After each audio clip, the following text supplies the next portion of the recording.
Hi, this video is just about children.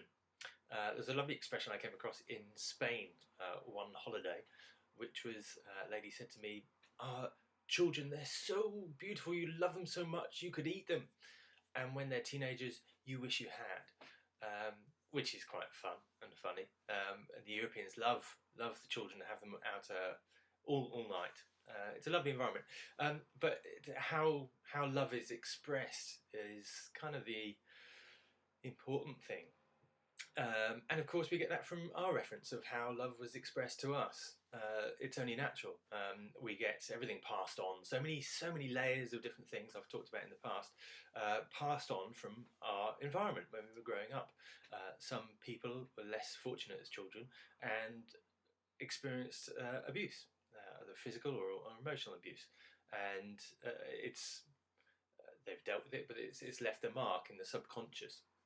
And often we go on to repeat those patterns, even if they're the patterns that we most reviled by, or want to repeat least. Often you get the whole patterns are repeated. You have a reference of how you were treated, and you often go on to treat people the same. In terms of abuse, if you look back at previous emails of mine, videos rather, that you'll know that an abusive situation can cause either an abuser to be formed or a victim. And it's people with that victim mentality that I'm focused on. But people with the victim mentality will often go on to bestow a victim mentality in their children.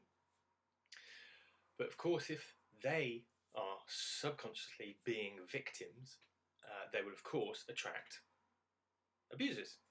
It makes sense, it's only natural, like magnets going together.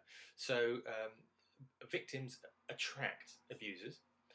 So if you're bringing up children and you're a victim, you will be bestowing upon your children your pattern of how to be a victim, subconsciously of course, and your partner, your abusive partner, will be bestowing upon and programming your children how to be abusive.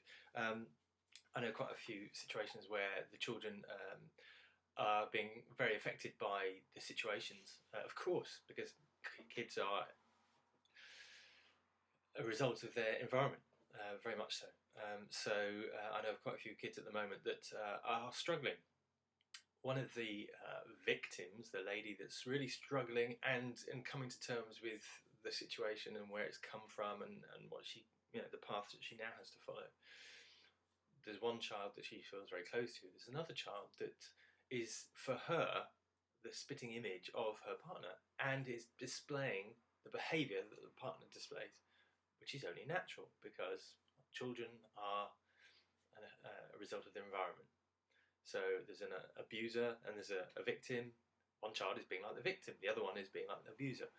It's only natural. Yet it's an extra struggle for the mother who's feeling in victim mode to accept that the child is only reacting as a result of the environment, that it's not personal, and actually the mother herself is responsible for how the child is behaving. That's a really tricky thing to see when you're really in the grip of that sort of situation. But know that you are creating the children that you're bringing up. The environment that you create is influencing your children all the time. So tensions, and anything that's not spoken, that's all feeding into the children. That's normality.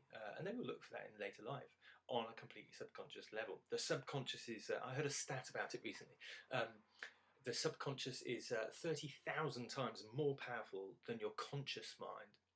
And that doesn't surprise me because I work in the subconscious mind quite a lot, but I like the stat, why not?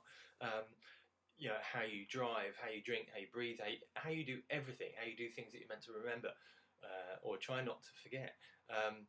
Things like waking up just before the alarm, all that is governed by the subconscious. It tackles huge amounts, but of course all the subconscious patterns that we have from children, from childhood, from how to be or not to be, is all on the subconscious level. It's programmed in on the subconscious level, and as parents we're doing that all the time. We can guide ourselves in the way we think is appropriate, but are we we can't be conscious of all the subconscious material that we have. We don't know what we know. So if you're in an abusive situation, it's an extra reason to be mindful of what you're doing and how you're doing it, because you are influencing your kids. You can get out of it. You can escape the victim mentality, but it does take work. It really does. And it's not easy sometimes when you're struggling with yourself, then to see, oh gosh, the kid who might appear to be attacking you or taking sides is just caught up in the situation that you've created. I don't want to make it sound too harsh, but it's not your fault because you were brought up and programmed in exactly the same way. But please, please, please stop that pattern from repeating, being passed on to your child and your children's children. Why not take responsibility and stop it? You can. Please come back to me, see other videos and posts. Give me your comments as well, because the more I can share, I think the more powerful the story is. Looking to raise awareness of emotional abuse, and there are ways and means of stopping it. It's an individual thing, so different things will work for different people, but I'm amassing quite a lot of experience and stories from other people of what helped them. So many thanks. I'll stop there. Thank you. Bye bye.